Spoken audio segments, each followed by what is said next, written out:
श्रीमद् भगवत गीता छठा अध्याय आत्म संयम योग। श्री भगवान बोले, जो पुरुष कर्म फल का आश्रय ना लेकर करने योग्य कर्म करता है वह सन्यासी तथा योगी है, और केवल अग्नि का त्याग करने वाला सन्यासी नहीं है तथा केवल क्रियाओं का त्याग करने वाला योगी नहीं है। अर्जुन, जिसको सन्यास ऐसा कहते हैं उसी को तू योग जान,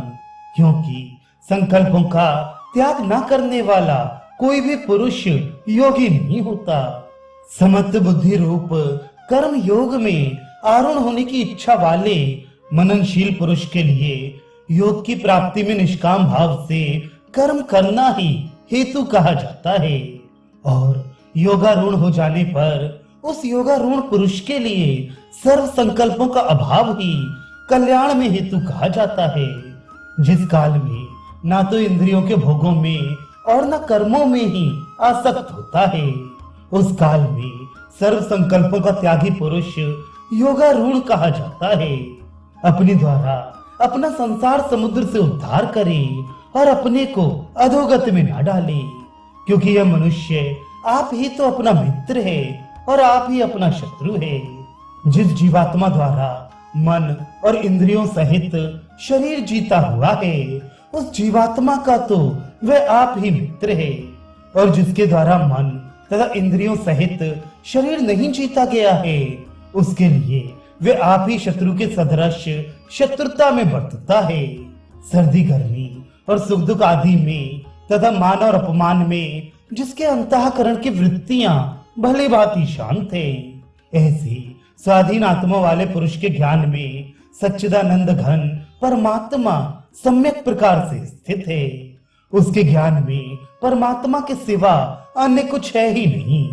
जिसका अंतःकरण ज्ञान विज्ञान से तृप्त है, जिसकी स्थिति विकार रहित है, जिसकी इंद्रियां भली भांति जीती हुई हैं, और जिसके लिए मिट्टी पत्थर और स्वर्ण समान है, वह योगी युक्त भगवत प्राप्त है, ऐसा कहा जाता है। सुहृद, मित्र, वैरी, उदासीन, मध्यस्थ, द्वेष्य और बंधु गणों में, धर्मात्माओं में और पापियों में भी समान भाव रखने वाला अत्यंत श्रेष्ठ है। मन और इंद्रियों सहित शरीर को वश में रखने वाला आशा रहित और संग्रह रहित योगी अकेला ही एकांत स्थान में स्थित होकर आत्मा को निरंतर परमेश्वर के ध्यान में लगाई। शुद्ध भूमि में जिसके ऊपर क्रमशः कुशा, मृगछाला और वस्त्र बिछे हैं, ऐसे अपने आसन को ना बहुत ऊंचा और ना बहुत नीचा स्थिर स्थापन करके उस आसन पर बैठकर चित्त और इंद्रियों की क्रियाओं को वश में करके तथा मन को एकाग्र करके अंतःकरण की शुद्धि के लिए योग का अभ्यास करें। काया, सिर और गले को समान एवं अचल धारण करके और स्थिर होकर अपनी नासिका के अग्रभाग पर दृष्टि जमाकर अन्य दिशाओं को ना देखता हुआ ब्रह्मचारी के व्रत में स्थित भय रहित तथा भली भांति शांत अंतःकरण वाला सावधान योगी मन को वश में करके मुझ में चित्त वाला और मेरे परायण होकर स्थित होवे।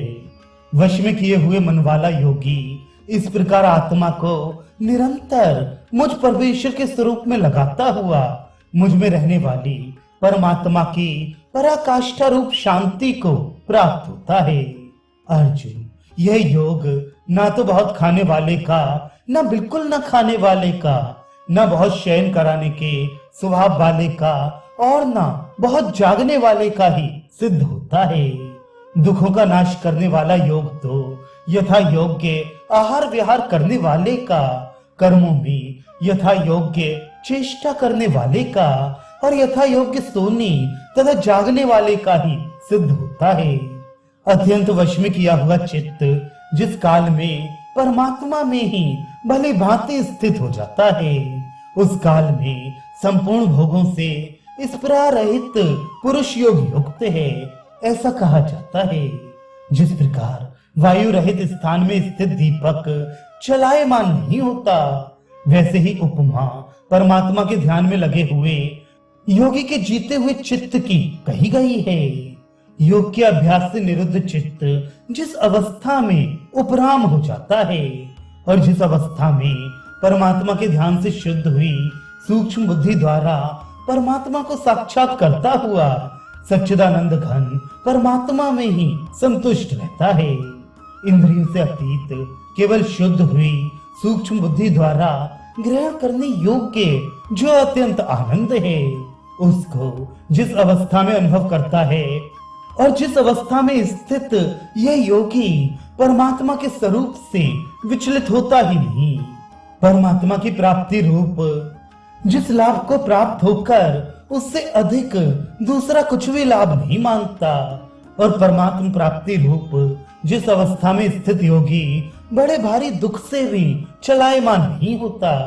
जो दुख रूप संसार के संयोग से रहित है तथा जिसका नाम योग है, उसको जानना चाहिए। वह योग न उकताए हुए धैर्य और उत्साह युक्त चित्त से निश्चय पूर्वक करना कर्तव्य है।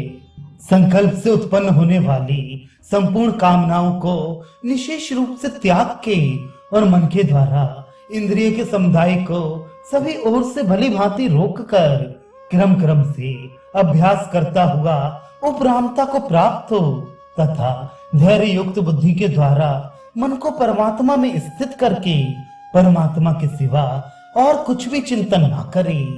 ये स्थिर ना रहने वाला और चंचल मन जिस जिस शब्द आदि विषय के निमित्त से संसार में विचरता है,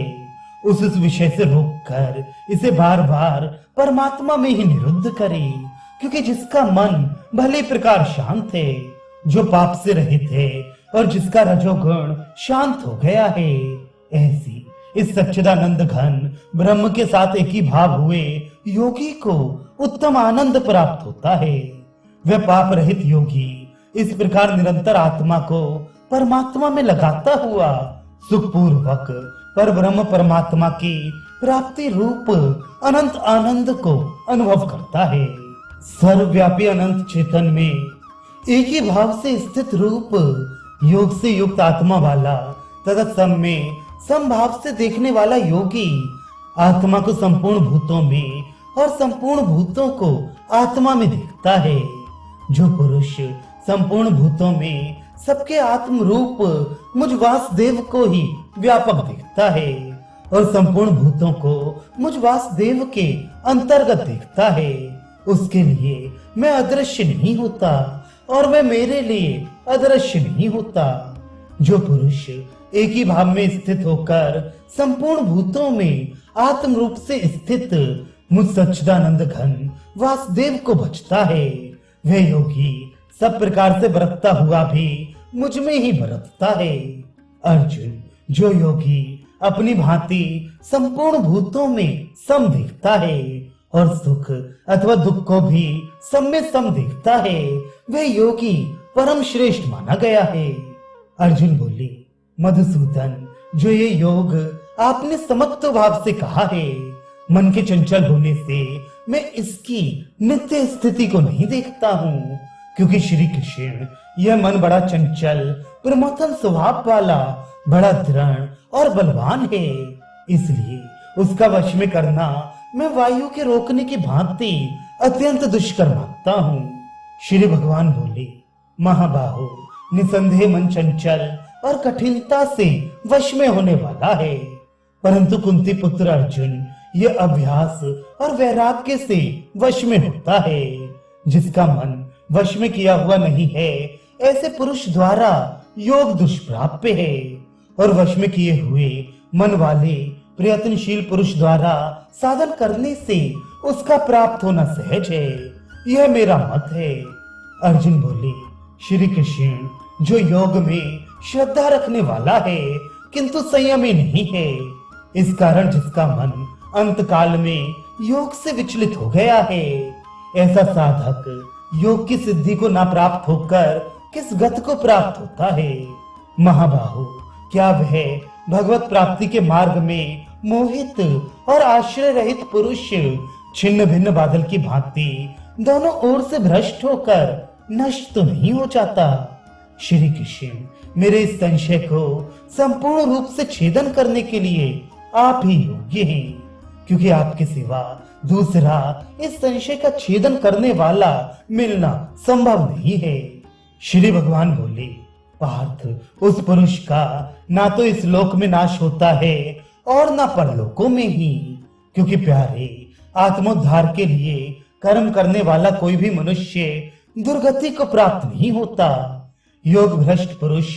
पुण्यवानों के लोकों को प्राप्त होकर उनमें बहुत वर्षों तक निवास करके फिर शुद्ध आचरण वाले श्रीमान पुरुषों के घर में जन्म लेता है,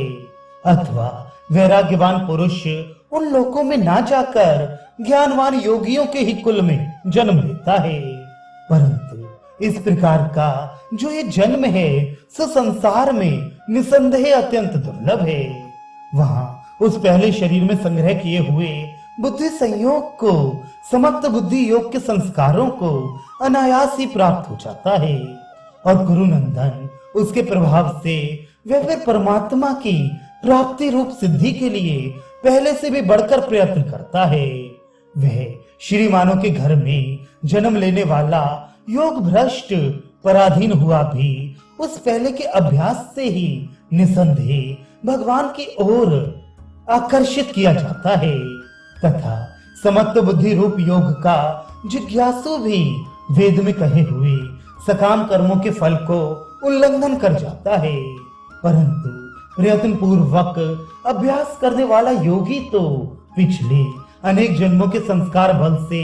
इसी जन्म में संसिद्ध होकर संपूर्ण पापों से रहित हो तत्काल ही परम गति को प्राप्त हो जाता है। योगी तपस्वियों से श्रेष्ठ है, शास्त्र ज्ञानियों से भी श्रेष्ठ माना गया है